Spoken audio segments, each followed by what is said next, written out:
नमस्कार दोस्तों, वीएनपी smart study group में आपका स्वागत है। यदि आप हमारे चैनल पर नए हैं तो हमारे चैनल को लाइक, सब्सक्राइब व शेयर कीजिएगा। जैसा कि हमने एमपी की वीडियो सीरीज़ में देखा है कि पहला वीडियो मध्य प्रदेश की सामान्य जानकारी से संबंधित था और दूसरा वीडियो मध्य प्रदेश की भौगोलिक क्षेत्र से संबंधित था। पहले वीडियो में आपने मध्य प्रदेश से संबंधित समस्त सामान्य जानकारियों के बारे में देखा। दूसरे वीडियो में आपने मध्य प्रदेश के भूभाग के बारे में देखा। मध्य प्रदेश में कितने ज़िले, कितने संभाग, कितनी तहसील, कितने गांव आदि हैं। जो तीसरा वीडियो है वह मध्य प्रदेश की जनगणना से संबंधित है। यह जनगणना से संबंधित पहला पार्ट है। दूसरा पार्ट बहुत ही जल्द अपलोड किया जाएगा। चलिए स्टार्ट करते हैं मध्य प्रदेश की जनगणना। पहला क्वेश्चन ये बनता है कि जनगणना से आशय क्या है। देखिए, जनगणना दो शब्दों से मिलकर बनी है। जन, धन, गणना। जन का आशय है लोग या लोगों का समूह तथा गणना का आशय होता है गिनना, अर्थात लोगों की गिनती करना जनगणना कहलाता है। कहने का आशय यह है कि एक पर्टिकुलर स्थान पर निवास करने वाले लोगों की संख्याओं को गिनना जनगणना कहलाता है। चलिए आगे बढ़ते हैं। जनगणना से संबंधित कुछ महत्वपूर्ण तथ्य। यदि आप लोग वीडियो के साथ साथ नोट्स बनाना चाहते हैं तो आप लोग नोट्स बना लीजिएगा, क्योंकि इसमें कुछ महत्वपूर्ण जानकारी दी गई हैं जो आने वाले एग्ज़ामों में पूछी जा सकती हैं। आप वीडियो को देखने के साथ साथ नोट्स भी बना सकते हैं। चलिए देखते हैं। प्रथम जनगणना लॉर्ड मेयो के कार्यकाल में 1872 से प्रारंभ हुई। जो भारत में पहली बार जनगणना हुई थी वह लॉर्ड मेयो के कार्यकाल से प्रारंभ हुई थी। प्रथम जनगणना कराने का श्रेय किसे जाता है? लॉर्ड मेयो को जाता है। इन्होंने 1872 में पहली बार भारत में जनगणना कराई थी, लेकिन लगातार जनगणना प्रारंभ कराने का श्रेय लॉर्ड रिपन को जाता है। इन्होंने 1881 में लॉर्ड रिपन ने लगातार जनगणना प्रारंभ की। अर्थात कहने का आशय यह है कि जो जनगणना प्रत्येक 10 वर्ष के अंतराल में होती है, यह कराने का श्रेय लॉर्ड रिपन को जाता है। इन्होंने 1881 में प्रारंभ की थी। इन दोनों पॉइंटों में एग्ज़ामों में क्वेश्चन पूछे जा चुके हैं कि सर्वप्रथम जनगणना किसके कार्यकाल से प्रारंभ हुई थी? लॉर्ड मेयो के कार्यकाल से प्रारंभ हुई थी। और दूसरा क्वेश्चन ये बनता है, लगातार जनगणना कराने का श्रेय किसे जाता है? तो लॉर्ड रिपन को जाता है। इन्होंने 1881 में प्रारंभ की थी। चलिए आगे देखते हैं। जनगणना किसका विषय है? क्वेश्चन ये बनता है, जनगणना किसका विषय है? जनगणना संघ का विषय है। संविधान में हमारी अनुसूची में कुछ विषय दिए गए हैं, कुछ सूचियां हैं। पहली होती है संघ सूची, दूसरी राज्य सूची, तीसरी समवर्ती सूची। जो जनगणना है वह संघ सूची का विषय है और संघ सूची के अंतर्गत जितने भी कार्य आते हैं वह केंद्र सरकार द्वारा संपन्न किए जाते हैं। अर्थात जनगणना संबंधी कार्य केंद्र सरकार द्वारा किया जाता है।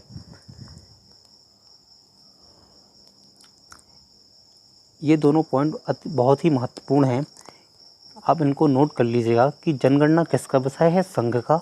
जनगणना संबंधी कार्य किसके द्वारा किए जाते हैं? केंद्र सरकार के द्वारा किए जाते हैं। भले आप प्रदेश की जनगणना पढ़ रहे हैं, लेकिन जो प्रदेश की जनगणना होती है यह भी केंद्र सरकार द्वारा ही की जाती है। आप लोग याद रखिएगा कि जनगणना किसके द्वारा की जाती है? केंद्र सरकार के द्वारा की जाती है। फिर क्वेश्चन बनता है, जनगणना अधिनियम 1948 के तहत जनगणना कार्य किया जाता है। क्वेश्चन ये बनता है कि भारत में जनगणना किस अधिनियम के द्वारा की जाती है? जनगणना अधिनियम 1948 के तहत की जाती है। भारत में अभी तक जितनी भी जनगणनाएं हुई हैं वह अधिनियम 1948 के तहत ही की गई हैं। जनगणना का उल्लेख अनुच्छेद 246 में है। संविधान के अनुच्छेद 246 में जनगणना से संबंधित प्रावधान दिए गए हैं। इसमें दिया गया है कि जनगणना किन लोगों की होगी, किस संबंध में होगी और कौन कौन सी जानकारियाँ एकत्रित की जाएंगी। ये सब उल्लेख अनुच्छेद 246 में दिया गया है। जनगणना कार्य प्रत्येक 10 वर्ष पश्चात किया जाता है। जनगणना कार्य प्रत्येक 10 वर्ष के अंतराल में ही की जाती है। देखिए एक क्वेश्चन ये है, 11 जुलाई को विश्व जनसंख्या दिवस मनाया जाता है। अब आपने महत्वपूर्ण दिवस याद किए होंगे, उसमें आपने पढ़ा होगा कि 11 जुलाई को विश्व जनसंख्या दिवस मनाया जाता है। पूरे विश्व में 11 जुलाई को जनसंख्या दिवस मनाया जाता है। अब जनगणना आयुक्त कार्यालय कहाँ स्थित है? नई दिल्ली में। भारत का जनगणना आयुक्त कार्यालय कहाँ पर स्थित है? नई दिल्ली, भारत की राजधानी में। भारत विश्व का दूसरा सबसे बड़ा जनसंख्या वाला देश है और पहले नंबर पर चीन है। विश्व में सर्वाधिक जनसंख्या कहाँ की है? चीन की, और उसके बाद भारत का स्थान आता है जनसंख्या में। देश में जनसंख्या के क्रम में मध्य प्रदेश का 5वां स्थान है। हमारे भारत देश में जनसंख्या के क्रम में हमारे प्रदेश का 5वां स्थान है तथा देश की कुल आबादी का 6% हमारे प्रदेश में निवास करती है। कहने का आशय यह है कि भारत की 100% आबादी में से 6% आबादी हमारे मध्य प्रदेश में निवास करती है। 11 मई को मध्य प्रदेश में जनसंख्या स्थिरीकरण दिवस मनाया जाता है।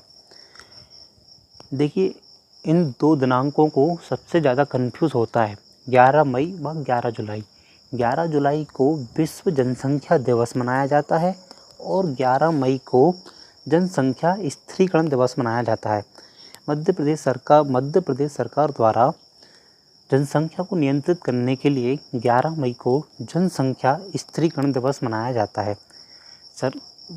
राज्य सरकार द्वारा विभिन्न कार्यक्रम और बहुत सी नीतियाँ जनसंख्या को नियंत्रित करने के लिए चलाई गई हैं।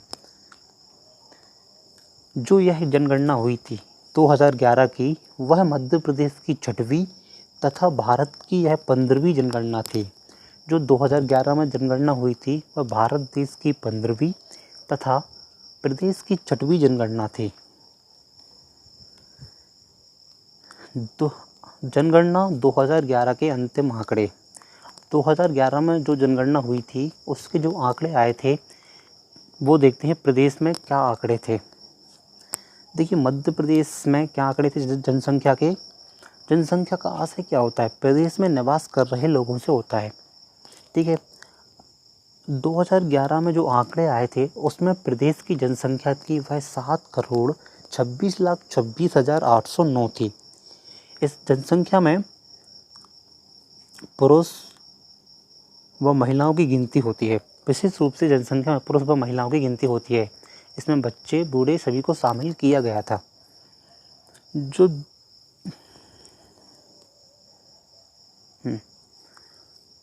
जो प्रदेश की जनसंख्या थी 7,26,26,809, उसमें पुरुष जनसंख्या 3,76,12,306 पुरुष थे और महिलाएं 3,50,14,503 महिलाएं थी। जो हमारे प्रदेश की 100% जनसंख्या थी उसमें से 52% पुरुष थे और 48% महिलाएं थी। आप लोग नोट कर सकते हैं जो पुरुष का प्रतिशत था वह 52% था और महिलाओं का प्रतिशत 28% था। 10 की जनसंख्या वृद्धि। 10 की जनसंख्या वृद्धि से आशय क्या है? प्रत्येक 10 वर्ष में जनसंख्या के आंकड़ों में होने वाली वृद्धि 10 की वृद्धि कहलाती है। जैसा कि इसके नाम से स्पष्ट हो रहा है, 10 की है मतलब 10 साल में होने वाली जो जनसंख्या में वृद्धि होती है उसे 10 की वृद्धि कहा जाता है। प्रदेश की जो जनसंख्या वृद्धि हुई थी, 10 की वृद्धि हुई थी, वह 20.30% हुई थी। अर्थात मध्य प्रदेश में 2001 से लेकर 2011 के बीच तक मध्य प्रदेश में 20% जनसंख्या बढ़ी।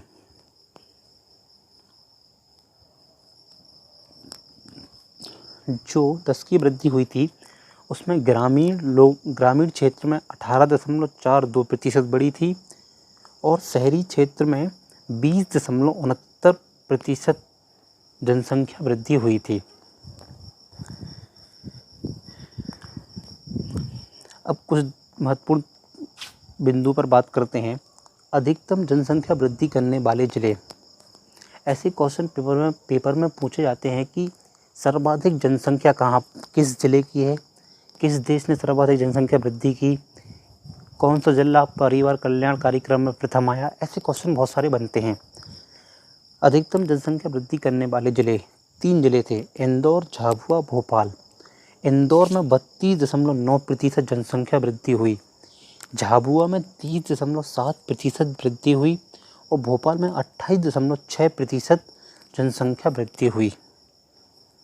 अब पढ़ते हैं न्यूनतम जनसंख्या वृद्धि करने वाले जिले, मतलब जिन जिलों में सबसे कम जनसंख्या बढ़ी उन जिलों के नाम। अनूपपुर, बैतूल, छिंदवाड़ा।